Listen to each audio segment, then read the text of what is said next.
Bonjour à tous, je suis Mélisse Avocat, ingénieure en microbiologie de la société Salveco, et aujourd'hui je vous fais cette vidéo pour vous expliquer comment les produits désinfectants sur le marché sont testés pour prouver leur efficacité, et notamment aujourd'hui les désinfectants mains tels que les gels hydroalcooliques ou les mousses désinfectantes. Donc en Europe, la mise sur le marché est régie par le règlement biocide européen, et ce règlement donne notamment la marche à suivre pour prouver l'efficacité des désinfectants sur les bactéries, les virus, les levures ou sur d'autres micro-organismes. Donc cette démarche inclut deux types de tests obligatoires, donc des tests appelés tests de suspension et des tests en conditions réelles d'utilisation. Donc dans un premier temps, les tests de suspension permettent de prouver l'efficacité du désinfectant en tube avant de le soumettre aux conditions réelles. Le désinfectant en fait est mis en contact avec ce qu'on appelle une substance interférente qui va mimer des conditions de propreté ou de saleté, selon que le désinfectant va être un nettoyant désinfectant ou un désinfectant seul.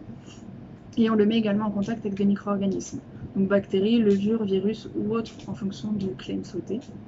On laisse agir le désinfectant dans le tube pendant le temps nécessaire, donc pour les désinfectants mains en général c'est un temps de 30 secondes, et ensuite on dénombre la quantité de bactéries restantes dans le tube.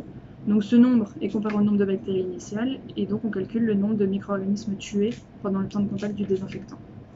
Donc si ce premier test de suspension prouve que le désinfectant est efficace, on peut passer au test en conditions réelles. Donc dans le cas des désinfectants mains, ce test correspond à la norme EN 1500. Donc en fait, on contamine les mains de volontaires et on réalise une friction avec le produit à tester pendant en général 30 secondes pour les désinfectants mains. Et on dénombre ensuite les bactéries restantes sur la main à la fin de ce temps de contact. Le désinfectant du produit testé doit être au moins aussi efficace statistiquement qu'une désinfection réalisée en parallèle avec 2 x 3 ml de 2-propanol à 60% pendant 2 x 30 secondes. Donc la limitation de ce test, c'est qu'il n'existe que pour une activité bactéricide sur Escherichia coli et non pour les autres activités comme les activités virucides ou levuricides. Donc ces claims reposent seulement sur les tests en tube. Ce problème ensuite s'ajoute également à la remise en cause de l'activité désinfectante de certains gels hydroalcooliques sur le marché. En effet, l'Institut Robert Koch en Allemagne, qui est l'institut central du gouvernement allemand au niveau de la biomédecine, a publié en mai 2020 un bulletin épidémiologique qui remet en cause certaines formulations. D'après cette publication, les solutions hydroalcooliques recommandées par l'OMS en 2009 et qui contenaient 80% d'éthanol ne sont pas actives selon la norme EN 1500 en 30 secondes, mais il faudrait plutôt 85,5% d'éthanol pour être actif.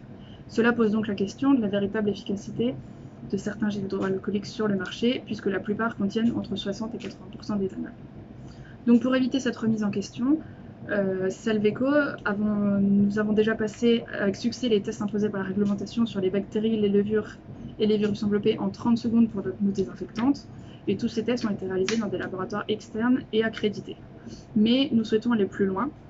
Donc en effet, on aimerait bien faire d'autres tests comme des tests en conditions réelles mais sur d'autres organismes, pas uniquement sur bactéries, ou également des tests qui vont montrer la rémanence du produit, chose qui est bien entendu impossible avec les gels hydroalcooliques puisque l'éthanol va s'évaporer. Donc bien sûr, nous vous tiendrons au courant dès que nous aurons des résultats. À bientôt.